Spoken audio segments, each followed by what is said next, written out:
Welcome back to HR as the White Swan. I'm Elliot Clark, the CEO of HRO Today magazine. This podcast is Season 3, Episode 8 of HR as the White Swan. HR is, in this metaphor, the positive energy, the white swan to counteract the negative things that can happen, and we've all seen that and seen it very recently, these black swan events.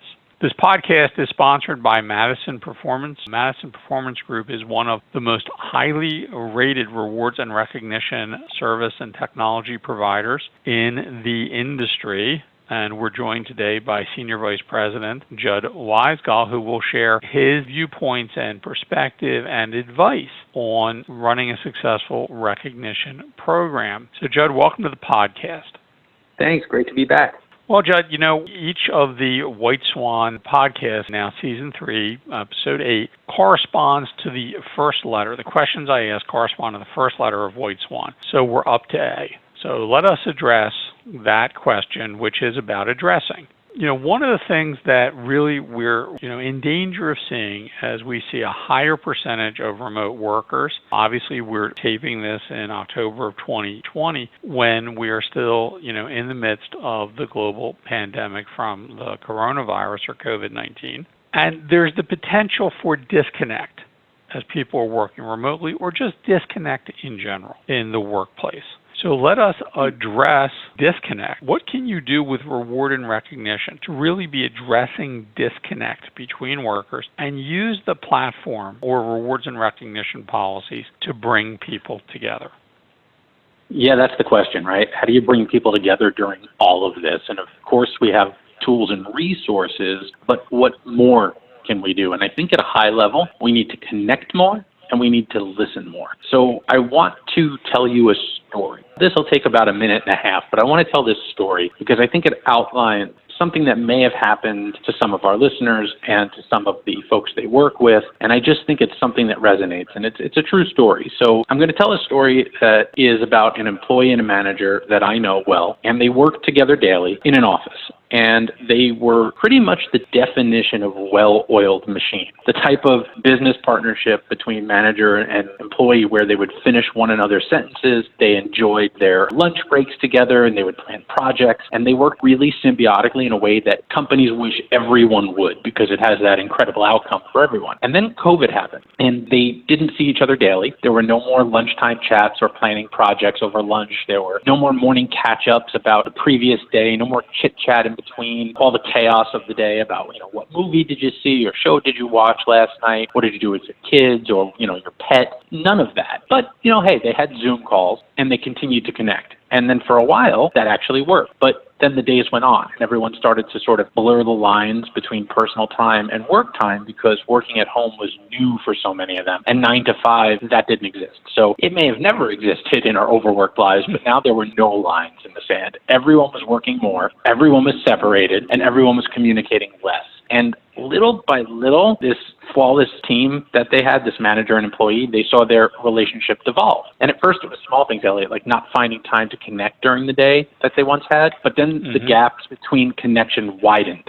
And they spoke every other day, and then only on group calls that were quite large, and their connection had eroded. And ultimately, they began to argue about things as each one of them felt disappointed in other ways that they had never felt before, because disconnection had taken over, communication had failed, and now both parties were upset, performing work that was far inferior to their previous output, and they were feeling abandoned. And worse yet, the work the employee was doing, work that they'd always been bolstered by, the kind word of support, the appreciation, and, when it was deserved, reward and recognition, all of it was now going unnoticed and uncelebrated, and the employee had grown pretty resentful. So I want to say this again. This is a true story. These are real people I'm talking about. This is a real scenario that happened and is happening in many places. And we need to address the disconnect that we've all been subjected to, and we need to address it now. Relationships are the glue of our companies. They need nurturing and support, and I think we have to make sure that we're doing that. This series is about reward and recognition, and we have to remember the recognition part. It goes hand in hand with any reward. We don't mail trophies to people, we present them. We don't just hand them out. We share the story of the road to the trophy and why it's so important. And more, trophies don't just happen. They aren't handed out for no reason. There's a path to the trophy, and people get the trophy, as does the company as a whole, by little wins. Incremental wins that are nurtured, ideas that are listened to, like we discussed in the last episode, and time spent invested in relationships. When the folks in this story first found themselves separated, they agreed. They made an agreement to virtual lunches together. And that happened for a little while and then faded away as life happened. They agreed to the morning quick connects. That also went by the wayside. And eventually there was no connection, no daily dose of great idea or the kinds of challenges managers may give, like, tell me what you think would make this work better. Ultimately, the support, the connection, the recognition, it all just failed to exist, and the only thing that remained was the work. And no one was inspired to anymore, at least not the way they had been, because the connection was broken. It was like a dropped call. So as we look forward to the days when we're back together full time, they're coming. We need to make sure we have something strong to come back to. Make time to connect. Stick to it. Use the tools and resources you have to reinforce positive connections. And yes, use your recognition and reward program to bolster them. Why wouldn't you? You can't share the story of how the trophy happened if there isn't a trophy to win. So set and stick to regular communication, invest in that, and create goals that keep connection strong for the team and the individual. I think in this way, you can really ensure teams and relationships stay quite strong until we find ourselves together once again. So give us an example of how you would structure the reward program to sort of ensure that, people were really collaborating and really we're talking about at that individual level, right? Can you give us an example of how you would recommend companies think about structuring their programs to ensure that that is one of the goals of the program?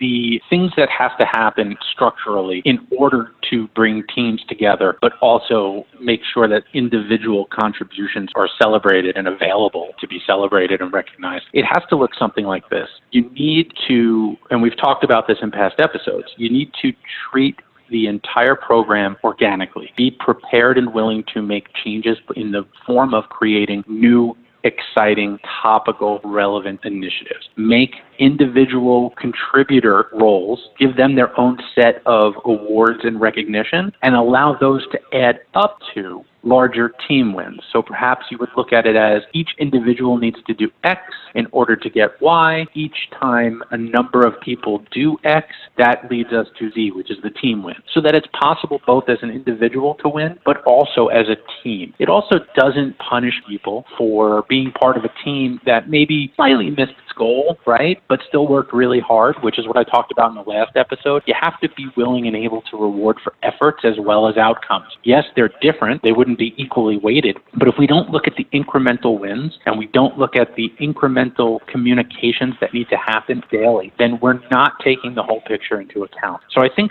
structurally speaking, it's about organic, topical, relevant, that allows you to celebrate individual as well as team. And again, effort as well as outcomes. Great points. And, we're at a juncture in developing these programs where that individual level of incentive and reward is probably harder to manage than some of the macro things.